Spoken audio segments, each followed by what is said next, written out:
السلام عليكم. ازيكم يا احلى اخوات واغلى اخوات في الدنيا، يا رب تكونوا بخير. واهلا وسهلا بيكم في فيديو جديد. فيديو النهارده هنعمل فيه ان شاء الله شوربه قويه جدا جدا، هيستفاد منها الكبار والصغيرين. شوربه اليقطين او القرع العسلي، مضاد قوي جدا جدا للالتهاب، يعني هنستفاد منها كلنا. طبعا احنا عارفين اطفالنا دلوقتي اللي بيشتكي من التهاب الحلق او التهاب الشعب الهوائية، فان شاء الله هتفيده جدا. واحنا ككبار اللي عنده التهاب مفاصل او التهاب معدة او قولون، فان شاء الله هتفيده التهابات الجسم ككل. قبل ما نبدأ الفيديو بتاعنا هنصلي على الرسول صلى الله عليه وسلم. اللهم صل وسلم وبارك عليك يا سيدي يا رسول الله. وأول مكون عندنا في الشوربة الجميلة هي القرع العسلي أو اليقطين. قولولي انتوا بقى بتشاهدوا من أي مدينة، وكمان القرع العسلي عندكم اسمه ايه؟ تمام؟ أول حاجة جبنا 400 جرام من القرع العسلي أو اليقطين، وقطعناهم لتسريع طبعا التسوية. هنقطعهم بالشكل ده، وهقول لكم على بعض الفوائد طبعا للقرع العسلي أو اليقطين. وأول حاجة هي إنه مضاد قوي قوي جدا للالتهاب. تمام. عندي هنا 2 حبة من الجزر، هقطعهم برضو لتسريع طبعا التسوية. بعد ما قطعنا الجزر هنشوف بعد كده عندي 1 من البطاطس. تمام. عاوزة اقول لكم انه القرع العسلي او اليقطين ده غني جدا بالالياف. طيب يعني ايه الياف؟ الالياف دي بتبقى يعني عنصر غذائي رهيب، بيعمل على ايه؟ اكتر حاجة بيرتبط بيها او بترتبط بيها الالياف انها بتحسن اداء الجهاز الهضمي وبتمنع الامساك. تمام. بعد كده اهو جبنا بصلاية. تمام. عندك بصل ابيض او بصل الاحمر، مفيش مشكلة ان احنا نستخدم اي نوع بصل. تمام. بتحسن ايه كمان؟ بتحسن صحة الامعاء، وبتدعم صحة القلب والاوعية الدموية. الناس اللي عندها التهاب في الاوعية الدموية او المفاصل الوصفة دي هتفيده جدا. عندي هنا برضو مكون مهم جدا وهو الجنزبيل. الجنزبيل الفريش، وهنجيب كده حاجة قد صبع الإبهام وهنقشرها بالمعلقة زي ما انتوا شايفين بالشكل ده. يعني سهل تقشيرها اهو، علشان ما ناخدش منها كتير. يا دوب انا هشيل القشرة الخارجية بس الخفيفة دي، وهقطعها بالسكينة وهضيفها للمكونات بتاعتنا. طبعا احنا عارفين ان الجنزبيل بيعتبر مضاد قوي للالتهاب، ونستخدمه لما تكون عندنا كحة او التهاب شعب او التهاب حلق، بيبقى مفيد جدا جدا. الجنزبيل. هجيب هنا الحلة بتاعتي وهحط فيها المكونات بتاعتنا، اليقطين والجزر والبطاطس والبصل والجنزبيل، وكمان عندي معلقة كبيرة كده حلوة من الكركم. تمام. وكمان الملح.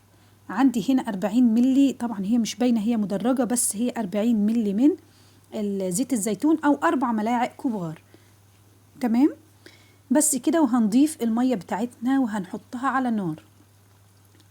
أول ما هنحطها على النار وتبدأ تغلي، هنبدأ نخفض الحرارة ونسيبها تستوي على نار هادية لمدة نص ساعة. عاوزة أقول لكم يا جماعة الوصفة دي ممتازة جدا، فيها نسبة عالية من البوتاسيوم، وكمان فيتامينات ومعادن معززة للمناعة ومضاد للأكسدة. بيعالج طبعا الالتهابات المزمنة بشكل رهيب.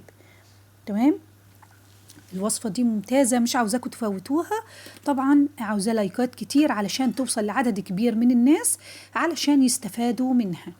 تمام. وطبعا انتوا زي ما قلت لكم هتفيد الكبار والصغيرين، ولادنا اللي دايما بيعانوا من التهابات الحلق والتهابات الشعب الهوائية. عليكي طبعا بالوصفة دي ان شاء الله اولادك هيبقى مناعتهم قوية جدا، ومش هيحتاجوا ان شاء الله يروحوا الطبيب ابدا ان شاء الله. خلاص كده. اول ما اخدت نص ساعة كده ولقيت كل حاجة استوت، طبعا هطفي عليها واسيبها تهدى شوية علشان هضربها في الخلاط. عندك الهاند بلندر تمام، عندك الخلاط مفيش مشكلة. هنضربها كويس جدا وهنشوف هنقدمها ازاي، علشان لسه في مكون تاني هنحطه طبعا بيعزز الوصفة اكتر واكتر. عاوزة اقول لكم طبعا الوصفة دي مش مرتبطة بصيف او شتاء، احنا هنعوزها في كل وقت علشان الالتهابات دايما بتلاحق الكبار والصغيرين في أي وقت، وطبعا علشان الاختلاط اللي بينزل شغل واللي بينزل مدرسة، فبنبقى محتاجين الوصفة دي مرتين مثلا في الأسبوع. مش هتروحوا لدكتور تماما، والله يا جماعة الوصفة دي ممتازة جدا ومش مكلفة وسهلة وبسيطة زي ما انتم شايفين. وصلوا الفيديو لايكات كتير، وكمان لو أول مرة تشوفوني يلا اشتركوا في القناة وفعلوا زر الجرس علشان أول ما أنزل أي وصفة يوصلك إشعار إني نزلت وصفة جديدة. طبعا شاركوا الوصفة مع أحبابكم ومع إخواتكم أو أي حد ممكن يكون تعبان أو عنده التهابات لازم يجرب الوصفة الجميلة دي. إن شاء الله اعتمديها في الشتاء وفي الصيف. تمام. طبعا هنقدمها بالشكل الجميل ده، وبعدين في حاجة تانية لسه هنضيفها هتكون يعني بتعزز الوصفة أكتر وأكتر. بجد طعمها حلو يعني مستساغ وجميل. انتوا شايفين ان كل المكونات سهلة وبسيطة وما فيهاش اي حاجة غريبة، والطعم حلو والله يا جماعة، يعني ما تقلقوش خالص. يعني كمان احلى من شوربة العدس واحلى من البطاطا واحلى من الحاجات دي كلها. الوصفة دي يا جماعة هدية مني ليكم، إن شاء الله هتدعولي عليها. تمام. بعد كده هنقدمها مع إيه؟ هنقدمها مع كوباية من الزبادي، هتحطي عليها مثلا فص ثوم مفروم. تمام. وهتقدميها معاها.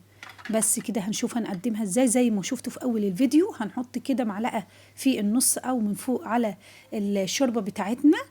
تمام. وهتاكليها بالهنا والشفا ان شاء الله وبصحة وسعادة بإذن الله. اهو كده. تمام. هنحط معلقة براحتكم بقى، تحبوا معلقة كبيرة معلقة صغيرة زي ما بتحبوا. المهم ان معاها زبادي، اللي يحب زبادي بتوم ماشي، من غير توم برضو مفيش مشكلة. واشوفكم على خير في وصفة جديدة. استودعكم الله الذي لا تضيع ودائعه، والسلام عليكم ورحمة الله وبركاته.